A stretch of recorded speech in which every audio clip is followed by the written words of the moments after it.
ಯಾವುದೇ ಮುಚ್ಚುಮರೆ ಇಲ್ಲ. ಯಾರನ್ನು ಮೆಚ್ಚಿಸುವ ಪ್ರಶ್ನೆ ಇಲ್ಲವೇ ಇಲ್ಲ. ನೇರ ಪ್ರಶ್ನೆ, ನೇರ ಉತ್ತರ. ಇದು ಜನಮನ. ನಾನು ಚಿದಾನಂದ್ ಪಟೇಲ್.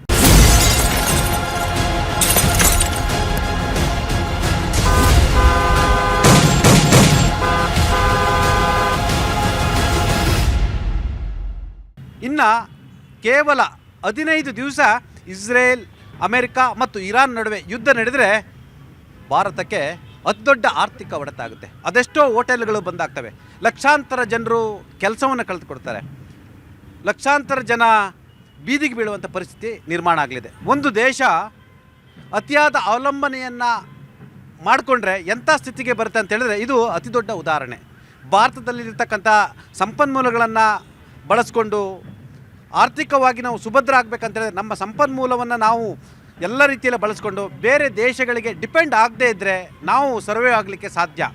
ಬೇರೆ ಬೇರೆ ದೇಶಗಳಿಗೆ ಪ್ರತಿದಿನ ನಾವು ಡಿಪೆಂಡ್ ಆದರೆ ಇಡೀ ದೇಶ ಗ್ಯಾಸ್ ಟ್ರಬಲ್ಗೆ ಸಿಕ್ಕಿ ಹಾಕಿಕೊಳ್ಳುವ ಚಾನ್ಸಸ್ ಇರ್ತಕ್ಕಂಥದ್ದು. ಇನ್ನು 2 ವಾರ ಯುದ್ಧ ನಡೆದರೆ ದೇಶದ ಆರ್ಥಿಕ ವ್ಯವಸ್ಥೆ ಅಲ್ಲ, ಜನಜೀವನ ಅಸ್ತವ್ಯಸ್ತ ಆಗುವ ಎಲ್ಲ ಲಕ್ಷಣಗಳು ಇರ್ತಕ್ಕಂಥದ್ದು. ಎಲ್ಲದ್ರ ಬಗ್ಗೆ ಮಾತನಾಡಲಿಕ್ಕೆ ನಾವು ಇವತ್ತು ಅನೇಕ ನಾಯಕರುಗಳನ್ನ ಆಹ್ವಾನಿಸ್ತೀವಿ. ಹೋಟೆಲ್ ಉದ್ಯಮದವರಿದ್ದಾರೆ, ಆಮ್ ಆದ್ಮಿ ಪಾರ್ಟಿಯವರಿದ್ದಾರೆ, ಭಾರತೀಯ ಜನತಾ ಪಕ್ಷದ ಅನೇಕ ನಾಯಕರಿದ್ದಾರೆ, ಕಾಂಗ್ರೆಸ್ನ ಅನೇಕ ನಾಯಕರಿದ್ದಾರೆ, ಜೊತೆಗೆ ಕಮ್ಯುನಿಸ್ಟ್ ಪಕ್ಷದ ಅನೇಕ ನಾಯಕರು ಇದ್ದಾರೆ, ಅಮ್ಜದ್ರವರಿದ್ದಾರೆ. ಜೊತೆಗೆ ಹೋಟೆಲ್ ಉದ್ಯಮವನ್ನು ನಡೆಸ್ತಿರ್ತಕ್ಕಂಥ ತನ್ನದೇ ಆದ ಹೋಟೆಲ್ಗಳನ್ನು ಬೆಂಗಳೂರಲ್ಲಿ ಇಟ್ಕೊಂಡಿರ್ತಕ್ಕಂಥ ಹೋಟೆಲ್ ಉದ್ಯಮಿಯಾಗಿರ್ತಕ್ಕಂಥ ರೂಪಾ ಶಾಸ್ತ್ರಿ ಅವರು ಬಂದಿದ್ದಾರೆ. ರೂಪಾ ಶಾಸ್ತ್ರಿ ಅವರೇ, ನೀವು ಸದ್ಯ ಒಂದಷ್ಟು ಬೋಂಡಾ, ಕರೀಸ್ ಎಲ್ಲ ನಿಲ್ಲಿಸ್ಬಿಟ್ಟಿದ್ದೀರಿ ಅನ್ಸುತ್ತೆ ಅಲ್ವಾ? ನಮ್ಮಲ್ಲಿ ಸುಮಾರು 200 ಮೆನು ಇತ್ತು ಮುಂಚೆ, ಈಗ 50ಕ್ಕೆ ಬಂದಿದೆ. ಅದು ಸುಮಾರು ಒಂದು 4 ದಿನಗಳಿಂದ ಈಗ ನಮಗೆ ಸಿಲಿಂಡರ್ ಸಪ್ಲೈ ಕೂಡ ನಿಂತಿದೆ.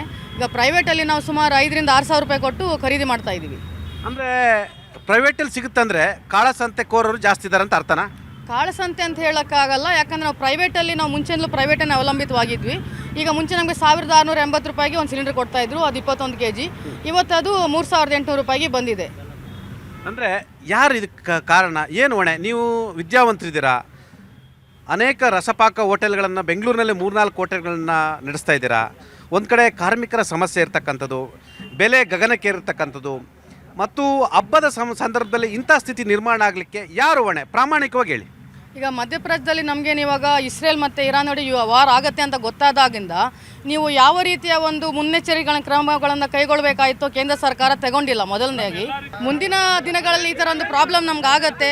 ಈ ಥರ ಒಂದು ಈಗ ಟೋಟಲಿ ಸಿಸ್ಟಮೇ ಕೊಲಾಪ್ಸ್ ಆಗಿದೆ. ಇವತ್ತು ಖಾಲಿ ಹೋಟೆಲ್ ಉದ್ಯಮ ಅಷ್ಟೇ ಅಲ್ಲ, ಕಾರ್ಮಿಕರಿಗೂ ತೊಂದರೆ ಆಗಿದೆ, ಬೀದಿ ವ್ಯಾಪಾರಿಗಳಿಗೆ ತೊಂದರೆ ಆಗಿದೆ. ಇನ್ನೇನು ಟೈಲ್ಸು ಒಂದಿಷ್ಟಲ್ಲ, ಸುಮಾರು ಒಂದು 8 ರಿಂದ 10 ದೊಡ್ಡ ದೊಡ್ಡ ಗ್ಯಾಸ್ಗಳನ್ನು ಅವಲಂಬಿಸಿರುವಂತಹ ಎಲ್ಲ ಉದ್ಯಮದವರಿಗೆ ಇವತ್ತು ತೊಂದರೆ ಆಗಿರುವಂಥದ್ದು. ಇನ್ನೇನು ಇದೇ ಥರ ಒಂದು ವಾರ ಇದೇ ಮುಂದುವರೆದ್ರೆ ಎಲ್ಲ ಜನರ ಬದುಕು ಬೀದಿಗೆ ಬರುತ್ತೆ. ಅಂದರೆ ನೀವು ಹೇಳ್ತಿರ್ತಕ್ಕಂಥದ್ದು ಮೇಂಟೆನೆನ್ಸ್ ಸರಿ ಮಾಡ್ತಾ ಇಲ್ಲ ಅಂತನಾ, ಅಥವಾ ಅತಿಯಾದ ಅವಲಂಬನೆ ಇದಕ್ಕೆ ಕಾರಣ ಆಗುತ್ತೆ ಅಂತ ಹೇಳ್ತೀರಾ? ಈಗ ನಮಗೆ ಮೊದಲು ಎಷ್ಟು ಸ್ಟಾಕ್ ಇರುತ್ತೆ ಅಂತ ಮೊದಲೇ ನಮ್ಮ ಸರ್ಕಾರಕ್ಕೆ ಗೊತ್ತಿರುತ್ತೆ. ಇವಾಗ ಮಧ್ಯಪ್ರದೇಶದಿಂದ ಬರಲ್ಲ ಅಂತ ಗೊತ್ತಿದ್ದಾಗ ಇದನ್ನು ನಾವು ಯಾವ ರೀತಿ ಅದನ್ನು ನಾವು ಸಪ್ಲೈ ಮಾಡಬೇಕು. ಈಗ 13% ವಾಣಿಜ್ಯಕ್ಕೆ ನಾವು ಕೊಡ್ತೀವಿ, 87% ಮನೆ ಬಳಕೆ ಕೊಡ್ತಾ ಇದ್ದೀವಿ. ಈಗ 87% ನೀವು ಕಟ್ ಆನ್ ಮಾಡಿ 70% ನೀವು ವಾಣಿಜ್ಯ. ಇವರು ಯಾವುದೇ ಪಾರ್ಟಿ ವಕ್ತಾರರಲ್ಲ. ಹಲೋ ಮೈ ಡಿಯರ್ ಫ್ರೆಂಡ್, ಇವರು ಯಾವುದೇ ಪಾರ್ಟಿ ವಕ್ತಾರರಲ್ಲ. ಅವರು ಹೋಟೆಲ್ ಉದ್ಯಮದಿಂದ ಬಂದಿದ್ದಾರೆ. ಅವ್ರ ಸಮಸ್ಯೆನ ಹೇಳ್ತಿದ್ರೆ ಹೇಳಕ್ ಬಿಡಿ. ಅವರು BJPಯವರು, ಕಾಂಗ್ರೆಸ್ನವರು ಬಂದ ಸಂದರ್ಭದಲ್ಲಿ ನೀವು ವಾದ ಮಾಡಿ ಆಯಿತಾ. ಅವರು ಒಂದು ಹೋಟೆಲ್ ನಡೆಸ್ತಿದ್ದಾರೆ, ರಸಪಾಕ ಅಂತ ಹೋಟೆಲನ್ನು ನಡೆಸ್ತಿದ್ದಾರೆ, ಹೋಟೆಲ್ ಉದ್ಯಮ ನಡೆಸ್ತಿದ್ದಾರೆ, ಅದ್ರ ಸಮಸ್ಯೆನ ಹೇಳ್ಕೊಳ್ತಿದ್ದಾರೆ. ಅವರಿಗೆ ಮಾತಾಡಲಿಕ್ಕೆ ಅವಕಾಶ ಕೊಡಿ. ಅವರು ರಾಜಕೀಯ ವ್ಯಕ್ತಿಯಾಗಿ ಬಂದಿಲ್ಲ, ಇಂಡಿಪೆಂಡೆಂಟ್ ವ್ಯಕ್ತಿಯಾಗಿ ಅವರ ಸಮಸ್ಯೆನ ಹೇಳಲಿಕ್ಕೆ ಬಂದಿದ್ದಾರೆ. ಅವರು ನಿಮಗಿಂತ ಚೆನ್ನಾಗಿ ತಿಳ್ಕೊಂಡು ಮಾಡ್ತಿದ್ದಾರೆ. ಯಾಕಂತ ಹೇಳಿದ್ರೆ ನೀವು ಬೋಂಡಾ ಕರಿತಿಲ್ಲ, ಅವರು ಬೋಂಡಾ ಕರಿತಿದ್ದಾರೆ. ಎಸ್ ಮೇಡಮ್, ಅವರು ಪ್ರಾಕ್ಟಿಕಲ್ ಇಲ್ಲ. ಈಗ ನಾವು ರಿಯಾಲಿಟಿನ ನೋಡಬೇಕಾಗುತ್ತೆ. ಈಗ 87% ಮನೆ ಬಳಕೆಗೆ ಕೊಟ್ಟಿದ್ದಾರೆ, 13% ವಾಣಿಜ್ಯ ಬಳಕೆ ಕೊಟ್ಟಿದ್ದಾರೆ.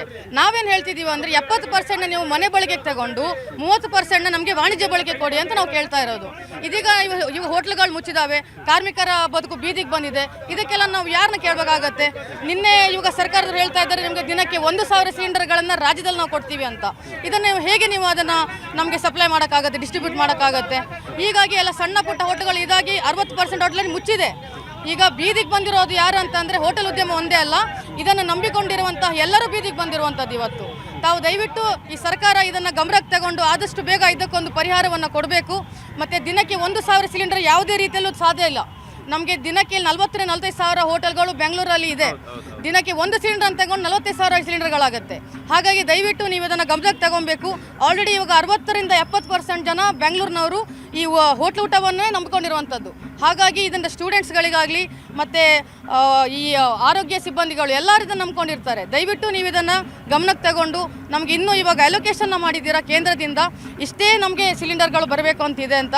ಮೊನ್ನೆ ನಿಮಗೆ ಅಲೋಕೇಶನ್ ಕೊಟ್ಟಾಗ ನೀವು ದಯವಿಟ್ಟು ಇನ್ನೊಂದು ಸಲ ಅವರಿಗೆ ಮನವಿ ಮಾಡ್ಕೊಬೇಕು ಕೇಂದ್ರ ಸರ್ಕಾರಕ್ಕೆ. ಏನಂತಂದರೆ ನನಗೆ ನೀವು 5,000 ಸಿಲಿಂಡರ್ ಕೊಡ್ಕೊಂಡು 10,000 ಸಿಲಿಂಡರ್ ಅವಶ್ಯಕತೆ ಅಂತ ಕೇಳಿ ದಯವಿಟ್ಟು ಇದನ್ನು ನಮ್ಗೆ ಮಾಡಿಕೊಡ್ಬೇಕಂತ ನಾನು ಕೇಳ್ಕೊಂತೀನಿ. ಹೋಟೆಲ್ ಉದ್ಯಮಿ, ಅದಕ್ಕೂ ಮೊದಲು ಮತದಾರರು, ನೀವು ಮತ ಹಾಕಿದ್ದೀರಾ, ನೀವು ನಿಮ್ಮನ್ನು ಆಳ್ತಕ್ಕಂಥ ಜನಪ್ರತಿನಿಧಿಗಳಿಗೆ ನೀವು ಎಚ್ಚರಿಕೆಯನ್ನು ಕೊಡಬೇಕು. ಇದು ಜನಪ್ರತಿನಿಧಿಗಳ ಕೆಲಸ ಆಗಿರ್ತಕ್ಕಂಥದ್ದು, ಹೌದಲ್ವಾ? ಇಲ್ಲಿ ಏನಾಗಿದೆ ಅಂತಂದರೆ ಕೇಂದ್ರದವ್ರು ರಾಜ್ಯ ಸರ್ಕಾರಕ್ಕೆ ತೋರಿಸೋದು, ರಾಜ್ಯ ಸರ್ಕಾರದವ್ರು ಕೇಂದ್ರ ಸರ್ಕಾರಕ್ಕೆ ತೋರಿಸೋದು, ಇದು ನಮ್ದಲ್ಲ ಅಂತ. ಇಲ್ಲಿ ನಾವು BJP MLAಗಳನ್ನು ಕೇಳಿದರೆ ಏನು ಹೇಳ್ತಾರೆ ಅಂದರೆ ನಾವು ಮಾತಾಡೋಕ್ಕಾಗಲ್ಲ, ನಾವು ಕೇಂದ್ರ ಸರ್ಕಾರದ ಇದರಲ್ಲಿರ್ತೀವಿ ಹಾಗೆ ಅಂತ. ಇಲ್ಲಿ ಅವ್ರನ್ನ ಕೇಳಿದರೆ ಅದು ಕೇಂದ್ರದವ್ರ ಕೆಲಸ, ಅವ್ರು ಕೊಡಬೇಕು ಅಂತ ಹೇಳ್ತಾರೆ. ಮಧ್ಯದಲ್ಲಿ ಬರ್ಡಾಗಿರೋ ಜನರ ಬಾಳು. ಇಲ್ಲಿ ಮತದಾರರು ಬೀದಿಗೆ ಬೀಳ್ತಿದ್ದಾರೆ. ಮತ ಹಾಕ್ತವ್ರಿಗೆ ಬುದ್ಧಿ ಇನ್ನಾದರೂ ಬರುತ್ತಾ ಅಂತ ಗೊತ್ತಿಲ್ಲ. ನಾನು ಮಹಿಳೆ ಆಗುತ್ತೆ ನಿಮ್ಮ ಹತ್ರ ಬಂದಿದ್ದೀನಿ.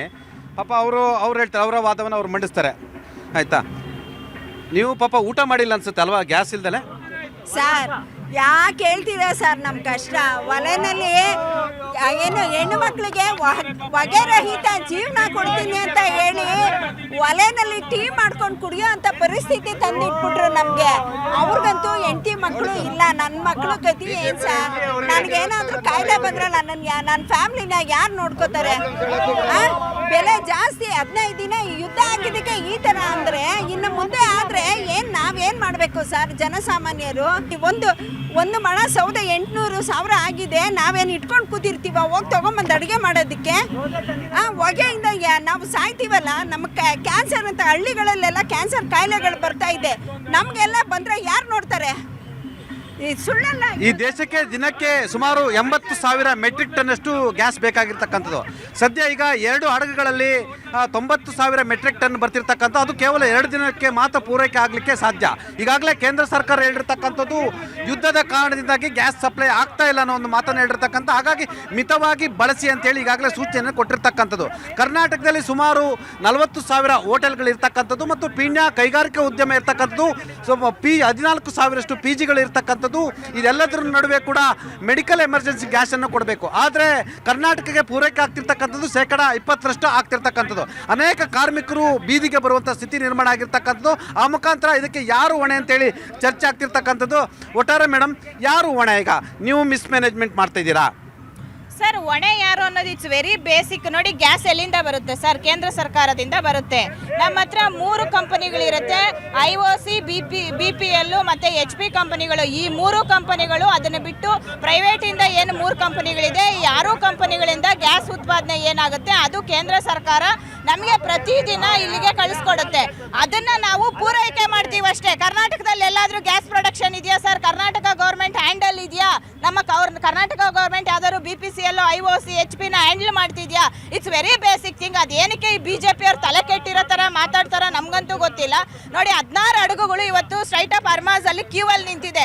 ಅದಕ್ಕೆ ಕಾರಣ ಏನು? ಇಸ್ರೇಲಲ್ಲಿ ಯುದ್ಧ ನಡೆಯುತ್ತೆ, ಅದಕ್ಕೆ 48 ಗಂಟೆಗಳ ಮುಂದೆ. ಇರಾನಲ್ಲಿ ಯುದ್ಧ ನಡೆದಾಗ ಇಸ್ರೇಲ್ಗೆ ನಮ್ಮ ಪ್ರಧಾನಿಗಳು 48 ಗಂಟೆಗಳ ಮುಂದೆ ಅಲ್ಲಿ ಹೋಗಿರ್ತಾರೆ. ಆಮೇಲೆ ಯುದ್ಧ ನಡೆಯುತ್ತೆ. ಇಷ್ಟೆಲ್ಲ ಪರಿಣಾಮಗಳಾಗುತ್ತೆ. ಅಮೆರಿಕದ ಟ್ರಂಪ್ ಅವರಿಗೆ ಶರಣಾಗತಿಯಾದ ನಮ್ಮ ಮೋದಿ ಅವರು ಹೇಳಿದಾಗೆ ಕೇಳ್ಕೊಂಡು ಇವತ್ತು ನಿಂತಿದ್ದಾರೆ. ಅಲ್ಲಿನ ಒಬ್ಬ ವೈಟ್ ಹೌಸ್ ಅಧಿಕಾರಿ ಹೇಳ್ತಾರೆ, ನಾವು ಹೆಂಗ್ ಆಕ್ಟ್ ಮಾಡಿಸ್ತೀವೋ ನಿಮ್ಮ ಪ್ರಧಾನಿಗಳು ಅಂದ್ರೆ ನಮ್ಮ ನರೇಂದ್ರ ಮೋದಿ ಅವರು ಆ ಥರ ಆಕ್ಟ್ ಮಾಡ್ತಾರೆ ಅಂತ ಓಪನ್ ಹೇಳಿಕೆ ಇಡೀ ವಿಶ್ವದಲ್ಲಿ ಇವತ್ತು ಹರಿದಾಡ್ತಿದೆ. ಅದು ಅಂದ್ರೆ ನಮ್ಮ ದೇಶ ತಲೆ ತಗ್ಗಿಸುವ ಹಾಗೆ ಇವತ್ತು ಮೋದಿ ಅವರು ಮಾಡಿದ್ದಾರೆ. ಇವ್ರಿಗೆ ವಿದೇಶಾಂಗ ನೀತಿಗಳು ಗೊತ್ತಿಲ್ಲ, ಅಲಿಪ್ತ ನೀತಿಗಳು ಅಂತ ಏನಿತ್ತು ಅದನ್ನ ಇವರು ಮೇಂಟೈನ್ ಮಾಡ್ಕೊಂಡು ಹೋಗಿಲ್ಲ. ಅದರಿಂದ ಇವತ್ತು ನಮ್ಮ ದೇಶ ಈ ರೀತಿಯ ಒಂದು ಪರಿಣಾಮವನ್ನು ಎದುರಿಸ್ತಾ ಇದೆ ಸರ್. ಯುದ್ಧ ಆಗ್ತಾ ಇದೆ. ಯುದ್ಧ ಸಂದರ್ಭದಲ್ಲಿ ಈ ಥರ ತುರ್ತು ಪರಿಸ್ಥಿತಿಗಳು ಸರ್ವೇ ಸಾಮಾನ್ಯ. ನಾವು ಜಾಗತೀಕರಣ, ಉದಾರೀಕರಣ ಮತ್ತು ಖಾಸಗೀಕರಣದಲ್ಲಿ ಇರ್ತೀವಿ. ಇಡೀ ಜಗತ್ತೇ ಈಗ ಒಂದು ಗ್ಲೋಬಲ್ ವಿಲೇಜ್ ಆಗಿರ್ತಕ್ಕಂಥದ್ದು. ಯಾರು ಕೂಡ ಆ ರಾಷ್ಟ್ರದಲ್ಲೇ ಎಲ್ಲೊಂದು ಕಡೆ ಎಲ್ಲವನ್ನೂ ಅವಲಂಬಿಸಲಿಕ್ಕೆ ಸಾಧ್ಯ ಇಲ್ಲ. ಬೇರೆ ಬೇರೆ ರಾಷ್ಟ್ರಗಳ ಅವಲಂಬನೆ ಮುಖ್ಯ. ಈಗ ಮಧ್ಯಪ್ರಾಚ್ಯದಲ್ಲಿ ಯುದ್ಧ ಆಗ್ತಿದೆ, ಹಾರ್ಮುಜ್ ಜಲಸಂಧಿಯಲ್ಲಿ ಮುಚ್ಚಿರ್ತಕ್ಕಂಥದ್ದು ಮತ್ತು ನಮಗೆ ಬರಬೇಕಾಗಿರ್ತಕ್ಕಂಥ ತೈಲಗಳು ಬರ್ತಾ ಇಲ್ಲ. ಒಟ್ಟಾರೆ ಇದು ಯುದ್ಧದ ತುರ್ತು ಪರಿಸ್ಥಿತಿಯಿಂದ ಆಗಿರ್ತಕ್ಕಂಥದ್ದು.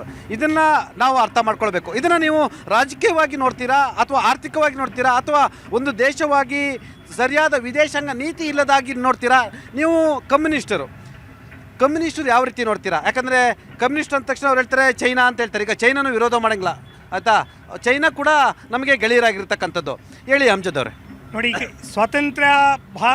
ಸ್ವಾತಂತ್ರ್ಯಗೊಂಡ ನಂತರ ಭಾರತ ದೇಶ ತಂದೆಯೇ ಆಗಿರ್ತಕ್ಕಂಥ ಒಂದು ಅಲಿಪ್ತ ನೀತಿಯನ್ನು ಅಳವಡಿಸ್ಕೊಂಡು ಬಂದಿದೆ. ವಸಾಹತುಶಾಹಿ ವಿರುದ್ಧವಾಗಿರ್ತಕ್ಕಂಥ ಮನೋಭೂಮಿಕೆ ಭಾರತ ದೇಶ ಕಟಿಬದ್ಧವಾಗಿರ್ತಕ್ಕಂಥದ್ದು. ಅಂತಹ ಒಂದು ಅಲಿಪ್ತ ನೀತಿಯನ್ನು ಅನುಸರಿಸೋದ್ರಲ್ಲಿ ಮತ್ತು ದೇಶದ ಸಾರ್ವಭೌಮತ್ವವನ್ನು ಕಾಪಾಡೋದ್ರಲ್ಲಿ, ಒಂದು ಸ್ವಾವಲಂಬನ ಆರ್ಥಿಕ ನೀತಿಯನ್ನು ಕಾಪಾಡೋದ್ರಲ್ಲಿ ಪ್ರಸ್ತುತ ಕೇಂದ್ರ ಸರ್ಕಾರ ಸಂಪೂರ್ಣವಾಗಿ ವಿಫಲವಾಗಿದೆ ಅಂತಕ್ಕಂಥದ್ದನ್ನ ನಾವು ಈ ಸಂದರ್ಭದಲ್ಲಿ ಇವತ್ತು ಮನವರಿಕೆ ಮಾಡ್ಕೊಬೇಕಾಗಿದೆ. ಯಾಕಂದರೆ ಜಗತ್ತಿನಲ್ಲಿ ಯುದ್ಧೋನ್ಮಾದದ ಸ್ಥಿತಿ ಎಲ್ಲರೇ ಆಗಿದೆ. ಕಳೆದ 2-3 ತಿಂಗಳುಗಳಿಂದ ಅಲ್ಲಿ ಮಿಸೈಲ್ ದಾಳಿ, ಬಾಂಬ್ ದಾಳಿ, ಅನಾಹುತ ನಡೀತಾ ಇದೆ. ಇಂಥ ಸಂದರ್ಭದಲ್ಲಿ ಅಲಿಪ್ತ ನೀತಿಯನ್ನು ಅಳವಡಿಸ್ಕೊಂಡಿರ್ತಕ್ಕಂಥ ಭಾರತದ ನೇತೃತ್ವ ವಹಿಸಿರ್ತಕ್ಕಂಥ ನಾಯಕತ್ವದ ಬಾಯಿಯಲ್ಲಿ ಶಾಂತಿ ಬೇಕು, ಯುದ್ಧ ನಿಲ್ಲಿಸಿ ಅಂತಕ್ಕಂಥ ಒಂದು ಗಟ್ಟಿತನದ ಮಾತಿಲ್ಲ ಅಂದರೆ ಇದು ಭಾರತದ ನೀತಿಗೆ ತದ್ವಿರುದ್ಧವಾಗಿರ್ತಕ್ಕಂಥದ್ದು ಅಂತೇಳಿ ಭಾಳ ಸ್ಪಷ್ಟವಾಗಿ ಇವತ್ತು ಗೋಚರಿಸ್ತಾ ಇದೆ. ಇವತ್ತು ಯಾವುದೇ ದೇಶ, ಅದು ಬರೀ ಇರಾಕು, ಇಸ್ರೇಲು, ಅಮೇರಿಕ ಅಲ್ಲ, ಜಗತ್ತಿನ ಯಾವುದೇ ಮೂಲೆಯಲ್ಲಿ ಯುದ್ಧ ನಡೆದರೂ ಕೂಡ ಅಲ್ಲಿ ಆತಂಕ, ಸಾವು, ನೋವು, ದುಃಖ, ದುಮ್ಮಾನಗಳೇ. ಮತ್ತು ಜಾಗತಿಕವಾಗಿ ಯಾವುದೇ ಒಂದು ಮೂಲೆಯಲ್ಲಿ ಯುದ್ಧ ಆದರೂ ಕೂಡ ಅದರ ಪರಿಣಾಮ ಇವತ್ತು ಮತ್ತೊಂದು ದೇಶಕ್ಕೆ ಬೀಳ್ತಕ್ಕಂಥದ್ದು ಸಹಜ. ಇವತ್ತು ಒಂದು ದೂರಗಾಮಿ ಆರ್ಥಿಕ ಧೋರಣೆ ಇಲ್ಲದೆ ಇರತಕ್ಕಂಥ ಮತ್ತು ಅಂತಾರಾಷ್ಟ್ರೀಯವಾಗಿರ್ತಕ್ಕಂಥ ಕೆಲವು ರಚನಾತ್ಮಕವಾಗಿರ್ತಕ್ಕಂಥ ನಿಲುವು ತಗೊಳ್ಳೋದ್ರಲ್ಲಿ ಕೇಂದ್ರ ಸರ್ಕಾರ ವಿಫಲವಾಗಿರೋದ್ರಿಂದ ಇವತ್ತು ಬರೀ ಗ್ಯಾಸ್ ಮಾತ್ರ ಅಲ್ಲ, ಬೇರೆ ಬೇರೆ ಆಹಾರ ಪದಾರ್ಥಗಳಿರ್ಬೋದು, ಬೇರೆ ಬೇರೆ ನಾವು ಆಮದು ಮಾಡ್ಕೊಳ್ತಕ್ಕಂಥ ಸಾಮಗ್ರಿಗಳಿರ್ಬೋದು, ಇದ್ರ ಮೇಲೆ ಎಲ್ಲದ್ರ ಮೇಲೂ ಕೂಡ ಭಾಳ ಗಂಭೀರ ಪರಿಣಾಮ ಬೀರುತ್ತೆ. ಇವತ್ತು ಅಮೇರಿಕ ಒಂದು ವಸಾಹತುಶಾಹಿ ರಾಷ್ಟ್ರ, ಅಂಥ ವಸಾಹತುಶಾಹಿ ರಾಷ್ಟ್ರಗಳಿಗೆ ಬೆನ್ನೆಲುಬಾಗಿ ಇವತ್ತು ಭಾರತದ ನಾಯಕತ್ವ ನಿಲ್ಲುತ್ತಂದರೆ ಅದು ಭಾರತದ ನೀತಿಗೆ ತದ್ವಿರುದ್ಧವಾಗಿರ್ತಕ್ಕಂಥದ್ದು. ಆ ಹಿನ್ನೆಲೆಯಲ್ಲಿ ಸಮಸ್ಯೆಗಳು ಉಲ್ಬಣ ಆಗ್ತಾ ಇದ್ದಾವೆ. ಅಡುಗೆ ಮನೆಗೂ ಕೂಡ ಈಗ ಮಧ್ಯಪ್ರಾಚ್ಯ ಯುದ್ಧದ ಬಿಸಿ ಮುಟ್ಟಿರ್ತಕ್ಕಂಥದ್ದು. ನಿಮಗೆ ಗೊತ್ತಿರಲಿ, ಮೊದಲು ಆ್ಯಪ್ನಲ್ಲಿ ಬುಕ್ ಮಾಡಿದರೆ 10 ನಿಮಿಷದಲ್ಲಿ ಗ್ಯಾಸ್ ಬುಕ್ ಆಗ್ತಿತ್ತು. ಇವತ್ತು 2 ದಿನ ಬೇಕು. ಮೊದಲೆಲ್ಲ ಫೋನಲ್ಲಿ ಬುಕ್ ಮಾಡ್ಬೋದಿತ್ತು, ಈಗ ಫೋನಲ್ಲಿ ಬುಕ್ ಮಾಡಲಿಕ್ಕೆ ಸಾಧ್ಯ ಇಲ್ಲ. ಬುಕ್ ಮಾಡಿದರೂ ಕೂಡ ಮೊದಲು ಕನಿಷ್ಠ ಅಂತ ಹೇಳಿದ್ರೆ 24 to 48 ಅವರ್ಸ್ ಒಳಗಡೆ ಗ್ಯಾಸ್ ಮನೆಗೆ ಬಂದು ಬೀಳ್ತಿತ್ತು. ಈಗ 20 ದಿನ ಆದರೂ ಗ್ಯಾಸು ಸಿಗ್ತಾ ಇಲ್ಲ. ಅಂದರೆ ಅರ್ಥ 20% ಪೂರೈಕೆಯಿಂದ ಈಗ ಮನೆಯ ಅಡುಗೆ ಮನೆಗೂ ಕೂಡ ಇದರ ಬಿಸಿ ತಡ್ತಾ ಇದೆ. ಇದಕ್ಕೆ ಯಾರು ಹೊಣೆ? ನೀವು ಹೇಳ್ಬೋದು ವಿದೇಶಾಂಗ ನೀತಿ, ಮತ್ತೊಂದು ಮೋದಿಯವರು, ಮಗದೊಂದು ಅಂತ ಹೇಳ್ಬೋದು. ಆದರೆ ಈ ದೇಶದ ಜನರ ಪರಿಸ್ಥಿತಿ ಏನು? ಅವ್ರು ಹೇಳಿದ್ರು ಸರಿಯಾದ ವಿದೇಶಾಂಗ ನೀತಿ ಇಲ್ಲ, ದೂರಾಲೋಚನೆಗಳು ಇಲ್ಲ, ದೂರದೃಷ್ಟಿಗಳಿಲ್ಲ, ಮತ್ತು ಎಲ್ಲೊಂದು ಕಡೆ ಯಾವುದೋ ವಸಾಹತು ಸಾಯಿ ರಾಷ್ಟ್ರದ ಪರವಾಗಿ ನಿಂತರೆ, ರಾಷ್ಟ್ರ ಹೇಳ್ದಂಗೆ ಕೇಳಿದ್ರೆ ಎಂಥ ಸ್ಥಿತಿ ಆಗುತ್ತೆ ಅಂತ ಹೇಳಿದ್ರೆ, ಅಲ್ಲೆಲ್ಲೋ ಯುದ್ಧ ಆದರೆ ನಾವಿಲ್ಲಿ ಅನುಭವಿಸುವಂಥ ಸ್ಥಿತಿ ಬಂದಿದ್ದಲ್ಲ ಅಂತ ಹೇಳಿದ್ರೆ, ಅಂದರೆ ಇದಕ್ಕೆ ಯಾರು ಕಾರಣ? ಪ್ರಾಪಂಚಿಕವಾಗಿ ನಡೀತಾ ಇರುವಂಥ ಗ್ಲೋಬಲ್ ಯುದ್ಧದಲ್ಲಿ it is not an India war, it's a global war ನಡೀತಾ ಇರುವಂಥದ್ದು. ಗ್ಲೋಬಲ್ ವಾರ್ ನಡೀತಾ ಇರಬೇಕಾದಾಗ ಮಧ್ಯಪ್ರಾಚ್ಯ ಕೊಲ್ಲಿ ರಾಷ್ಟ್ರದಲ್ಲಿ ನಡೀತಾ ಇರಬೇಕಾದಾಗ ಕಾಂಗ್ರೆಸ್ನವ್ರಿಗೊಂದು ಅವ್ರಿಗೊಂದು ಹೇಳೋದನ್ನ ಕೇಳಿಸ್ಕೊಳ್ಳುವಂಥ ಪ್ರವೃತ್ತಿ ಇರಬೇಕಾಗುತ್ತೆ. ಅವ್ರು ಹೇಳಿದ್ದನ್ನು ನಾವು ಕೇಳಿದ್ದೀವಿ, ಮುಗಿದು ಹೇಳ್ಬೇಕಾಗುತ್ತೆ. ಇದು ಬಂದು ಯಾವುದೋ ಭಾರತ ಯುದ್ಧಕ್ಕೆ ಹೋಗಿ ಏರಿರುವಂಥ ಯುದ್ಧ ಅಲ್ಲ, ಕೊಲ್ಲಿ ರಾಷ್ಟ್ರಗಳಲ್ಲಿ ಮತ್ತು ಅಮೇರಿಕ ಮತ್ತು ಇಸ್ರೇಲ್ ನಡೆಯುವಂಥ ಯುದ್ಧ. ಆದರೆ ಒಂದು ರಾಷ್ಟ್ರವಾಗಿ ಒಂದು ಸಾರ್ವಭೌಮತ್ವವನ್ನು ಕಾಪಾಡಿಕೊಳ್ಳುವಂಥ ಪ್ರತಿಯೊಂದು ಇದನ್ನು ನಮ್ಮ ರಾಷ್ಟ್ರ, ನಮ್ಮ ಕೇಂದ್ರ ಸರ್ಕಾರ, ಮೋದಿಜಿಯವರು ಮಾಡಿರುವಂಥದ್ದು. ಎಸ್ ಸರ್, ಹೇಳಿ ಸರ್, ಯಾರು ಇದಕ್ಕೆ ಹೊಣೆ? ಇದು ಹೊಣೆ ಆಗಬೇಕಾಗಿರ್ತಕ್ಕಂಥದ್ದು ಕೇಂದ್ರ ಸರ್ಕಾರನೇ. ಯಾಕೆಂದರೆ ದೇಶದಲ್ಲಿ ಮತ್ತು ಪ್ರಪಂಚದಲ್ಲಿ ಆಗುಹೋಗುಗಳನ್ನು ತಿಳಿದುಕೊಂಡು ಅದರಂತೆ ನಡ್ಕೊಬೇಕಾಗಿತ್ತು. ನಮಗೆ 90% LPG ಸಪ್ಲೈ ಆಗೋಂಥದ್ದು ಮಧ್ಯಪ್ರಾಚ್ಯ ದೇಶಗಳಿಂದ. ಆ LPG ಸಪ್ಲೈಯನ್ನು ಇವತ್ತು ನಾವು ಕಳ್ಕೊಂಡಿದ್ದೀವಿ. ಏನಂದರೆ ಇನ್ನೊಂದು LPG ಪ್ರೊಡಕ್ಷನ್ ಸಹ, ಯುದ್ಧದ ಕಾರಣ LPG ಪ್ರೊಡಕ್ಷನ್ ಸಹ ನಿಂತಿದೆ.